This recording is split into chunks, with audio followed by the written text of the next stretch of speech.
Toronto police have destroyed cannabis plants valued at more than $2 million today. A lengthy stakeout of a plantation in the Wattagans failed to track down the growers, and today police carried out a court order to send the whole lot up in smoke. Join Anna Manzoni and John Church for all the news tonight at 6.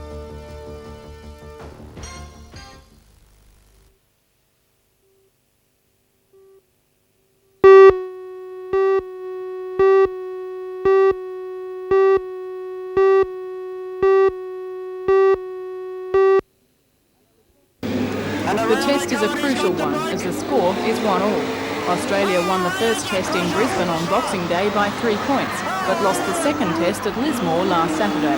The American squad includes former Grand National Test Team member Mike Klein, John Pearson and newcomers Chuck Wardell and Steve Beatler. The Americans will be driving identical Pontiac Firebirds. The Australian team includes current New South Wales champion John Pine, former state champion Bob Brewer, Stu Robertson and John Brown. Tonight's Super Sedan Test match is the first of 3 for the Newcastle Motordrome and the third of 9 on the national scene.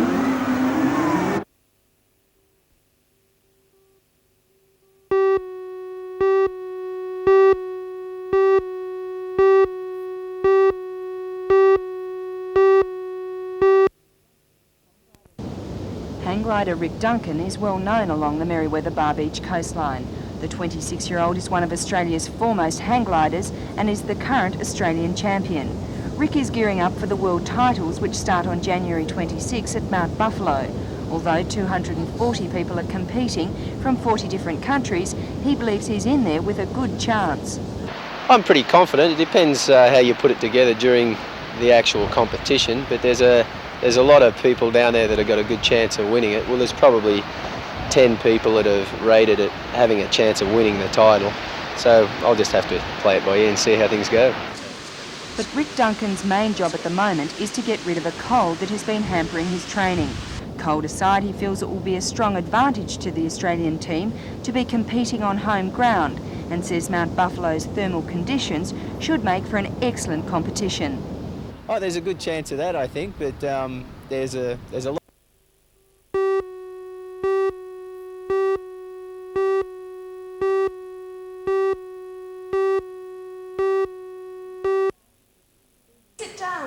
Stephen Sokolsky of Wall's End plays the leading role as Simon. He's seen in this scene with his girlfriend, portrayed by Kay MacDonald of New Lambton. What's the play all about? Well, it's about a young man who has committed 4 murders.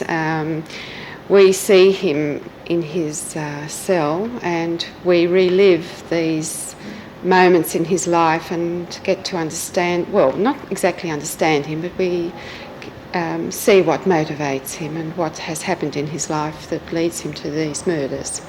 The 2-act play features 18 scenes. Cast and crew have been working on the production for 2 months. Hammer is being performed again on Friday and Saturday and on 3 nights next week. Anything about marriage? You did, just now. Living together.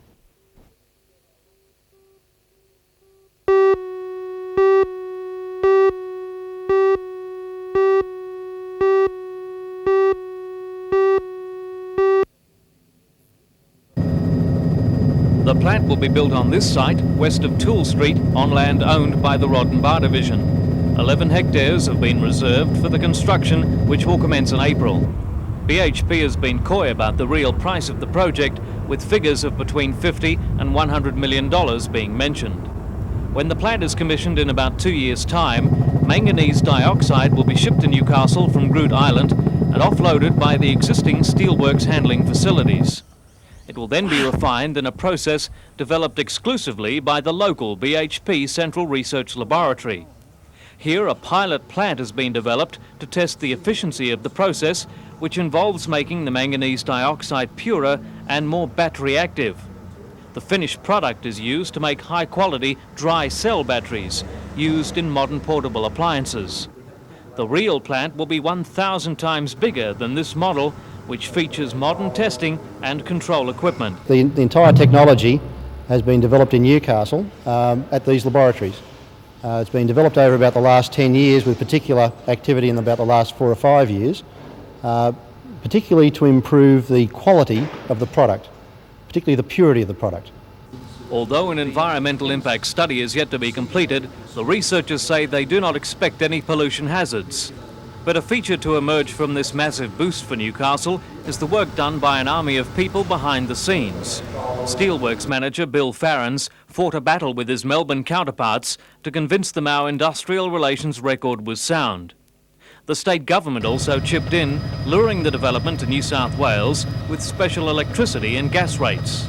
The end result is a major injection into the local economy, which will employ 250 during construction, up to 50 once commissioned, and the further development of manganese-related products in the future.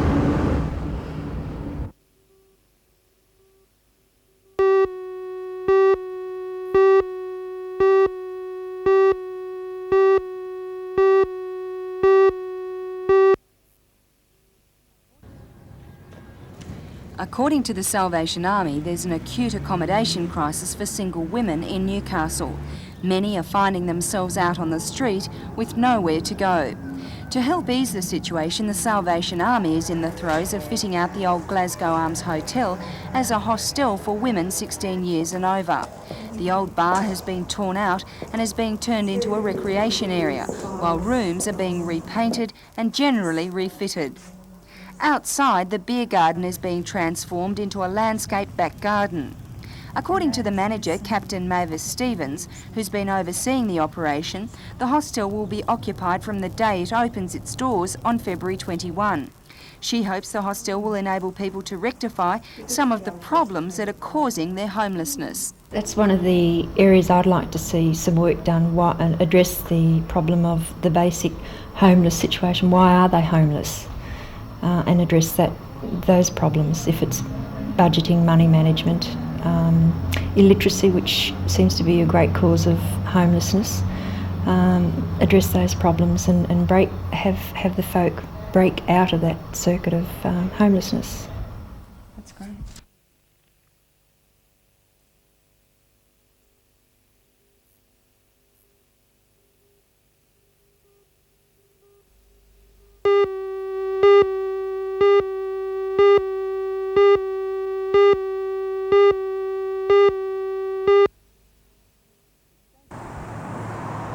The state election is just around the corner, with many tipsters predicting that the ALP will go to the polls in mid-March.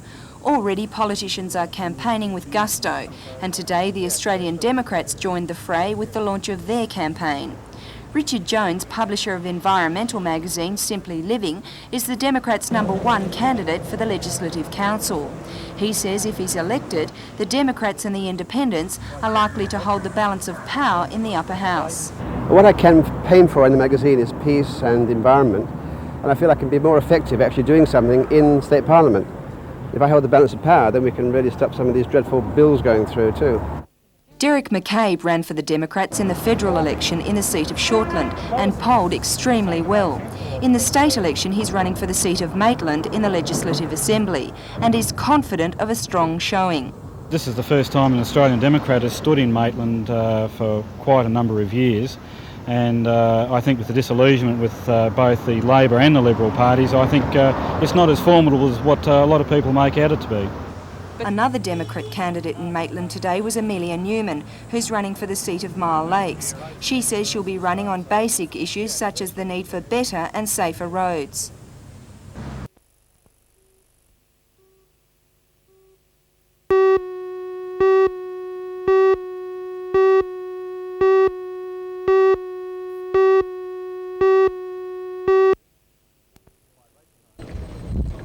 By race time, the nor'easter had picked up to almost 30 knots, and it was evident this would be a fast race. Topping the points table halfway through the series was world champion Frenchman Sanchez Diaz. He again showed he would be the one to beat today with a good downwind start. Most crews opted for long tacks to make the most of the fast conditions and constant wind. The 1 metre swell and furious pace made for dramatic and sometimes hair-raising action when the boats bunched together on the turns. The lead boats completed the course in under 90 minutes, with Robert White from Queensland leading Austrian Ernst Mayr and Frenchman Christophe Goddard. With 3 races remaining, the lead is held by Christian Helm of Germany, but the title remains wide open, with little separating the top places.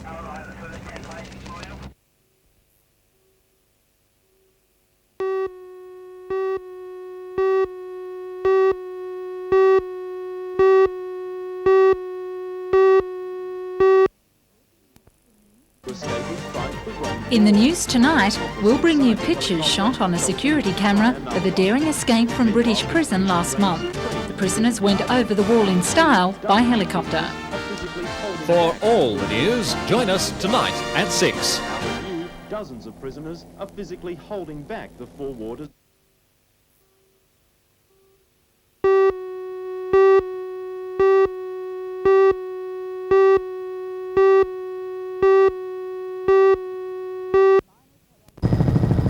Miners had only resumed work after the Christmas break on Monday when tragedy struck the following day. The roof of the number 4 mine at Aberdeen North Colliery gave way. 32-year-old Daryl Tweedy and a colleague were working 120 metres underground loading coal into a shuttle car. When the roof caved in, Tweedy was trapped. His mates worked frantically trying to reach him. All the underground miners from the colliery were called in from home. They laboured tirelessly. The delicate recovery operation meant the men had to use their bare hands and shovels. They rallied for hours, desperately trying to reach the trapped man. But the searchers' efforts were in vain. Tweedy died. The second man escaped with cuts and abrasions. A rescuer suffered a minor wound. Aberdeen North is owned by Coal and Allied.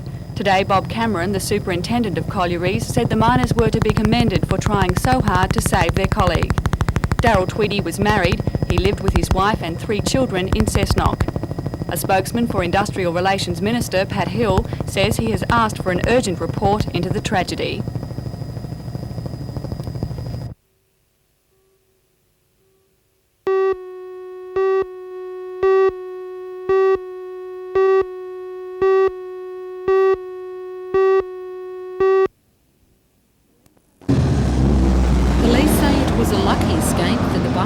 Travelling south along the Pacific Highway. A Toyota Tarago was turning into the highway from an access road when the 2 vehicles collided. David Knight from Belmont South was thrown into the air and smashed through the rear window of the van, landing on the back seat.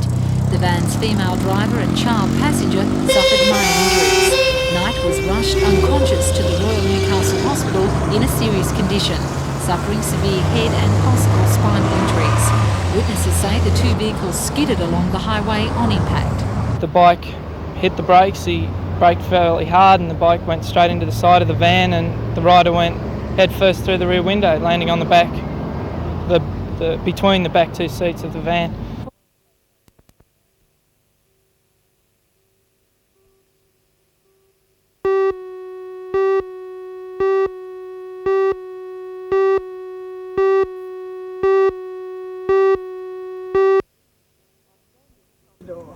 Australia's top street machine spends most of the time hidden behind roller doors.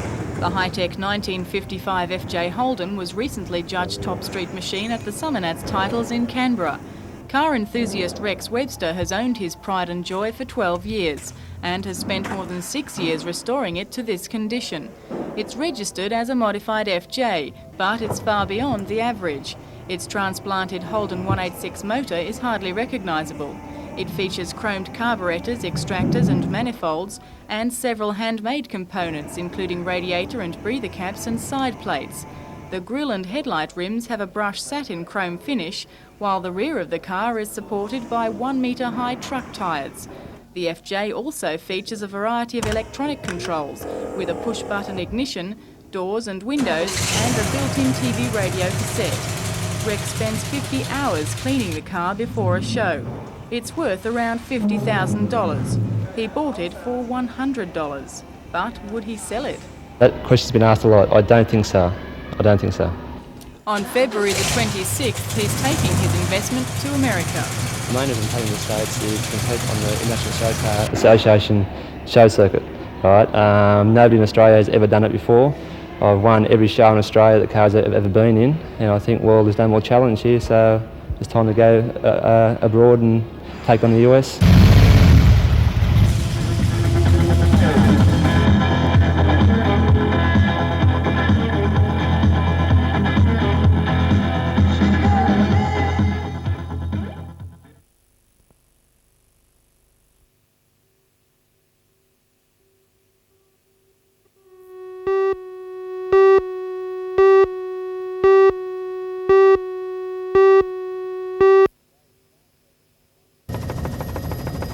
The day started as a battle between the three big nations of 420 sailing, France, West Germany and Italy.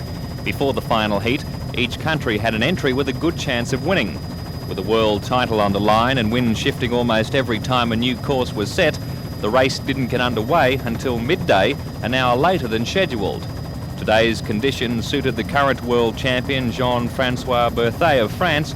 He beat teammate and winner of last week's Mouvet Trophy, William Sanchez-Diaz. To make it a trifecta for the French, Veronique Brevet was third. Despite Berthet's win, it was the second home Sanchez-Diaz who won the world title, with West Germany's Christian Harm second and former world champ Berthet third.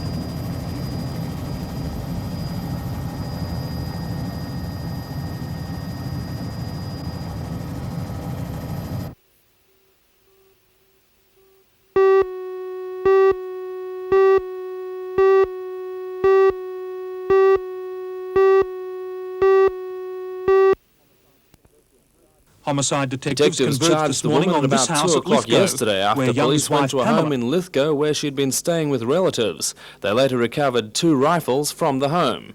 Newcastle Railway Traffic Controller Malcolm Young disappeared on New Year's Eve, and police mounted an extensive search amid reports that he had allegedly been abducted by a gunman. 5 days later, his body was found in the boot of his car in isolated bush near Mount Sugarloaf. A post-mortem revealed that he had suffered a bullet wound to the back of the head. The charged woman was released on bail to appear at Lithgow Court again at 10 o'clock this morning. It's believed police are still questioning a number of relatives.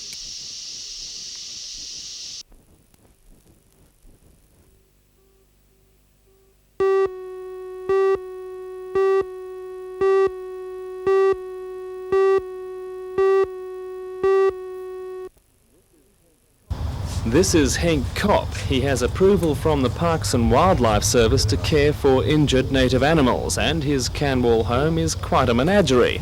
Most of his patients are victims of the roads, but this time he's trying to save the life of the victim of a sadist. This animal has been deliberately garroted by a wire snare.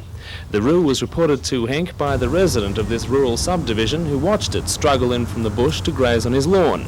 Henk says he's never seen such shocking cruelty. This has been the worst case, yes. What were your feelings when you saw the problem? Well, the first afternoon when I saw it on Wednesday afternoon, I felt like crying. The roo wasn't easy to catch, and during the pursuit, rangers found another wire snare set in the scrub. Although a local vet was able to remove the wire, the kangaroo's chances are not good. Wild animals often don't do too well with that sort of stress, etc. I guess it's a little harder to give odds on wild animals' chances. I'd say probably 50-50 or better, but because it's just essentially a glorified skin wound, a fairly nasty skin wound, but glorified skin wound nonetheless, so it should tidy up okay. And if it hadn't been treated? Oh, if it hadn't been treated, it would have, I guess, continued to become debilitated and probably died fairly nasty death. A National Parks and Wildlife Ranger says there's no doubt the roo was deliberately snared. The trapper could be killing the animals for pet food or to prevent grazing competition for stock. Residents say there were kangaroos in the region, but they've disappeared, possibly the victims of systematic trapping. Penalties for illegal trapping include fines of up to $5,000 and jail sentences of up to 6 months.